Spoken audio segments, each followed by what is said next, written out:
एक दूसरे का सहारा था। इस ट्रेनिंग ने हमको सिर्फ व्यक्तिगत ही नहीं बल्कि आपसी तालमेल भी सिखाया।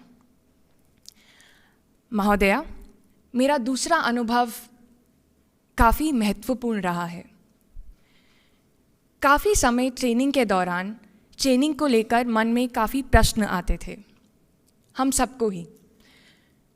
हमको छुट्टियां नहीं मिलती थी और एक समय ऐसा था कि पूरा दिन हम पुलिस स्टेशन विज़िट करके वापस रात को 1 बजे लौट कर आए थे और सुबह फिर 5 बजे हमको पीटी के लिए रिपोर्ट करने को कहा गया था।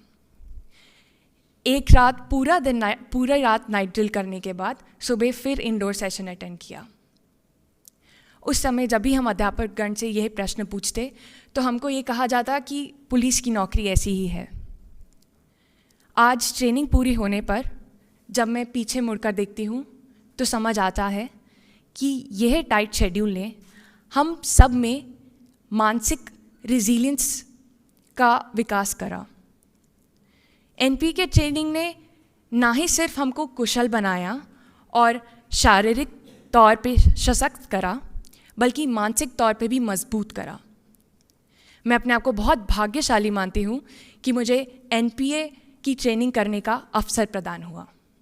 मेरा तहे दिल से धन्यवाद है। अब मैं प्रशिक्षु अधिकारी ऋषभ भोला को मंच पे आमंत्रित करना चाहूँगी। धन्यवाद।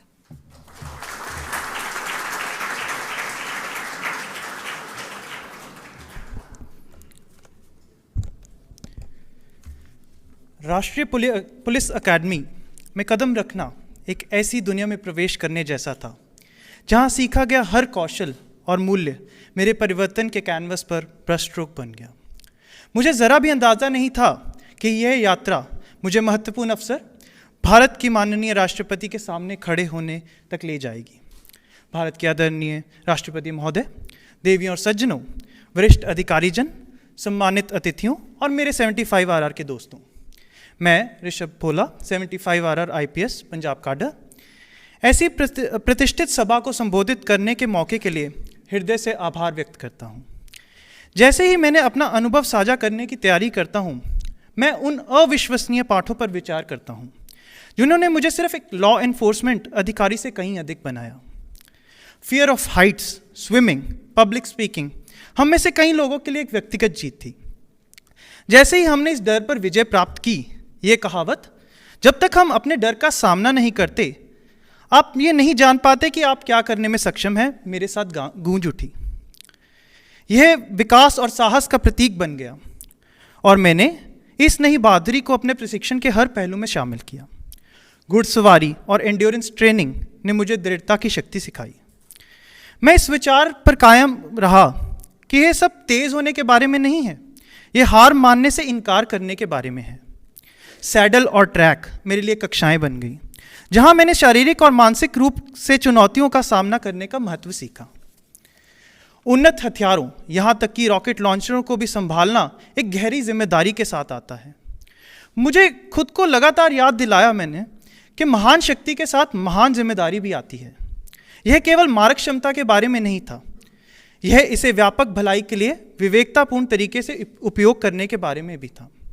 इसलिए जब मैं आपके समक्ष खड़ा हूं तो मेरे पास सिर्फ एक बैज नहीं है बल्कि परिवर्तन की एक पूरी कहानी है और प्रत्येक चुनौती, प्रत्येक पाठ ने इस बड़ी तस्वीर में योगदान दिया है।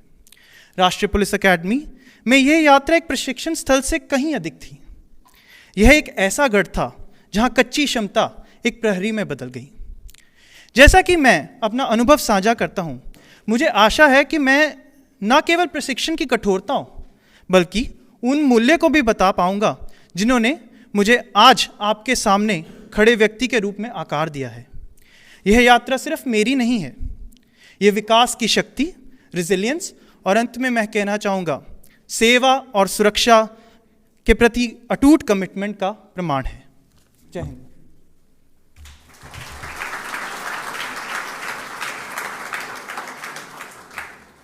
माननीय राष्ट्रपति महोदय, भारत का प्रत्येक नागरिक आपके उदार हृदय एवं उच्च प्रतिष्ठा से परिचित है। यह हमारा सौभाग्य है कि हमें भारत की सर्वोच्च शख्सियत के समक्ष उपस्थित होने का अवसर प्राप्त हुआ।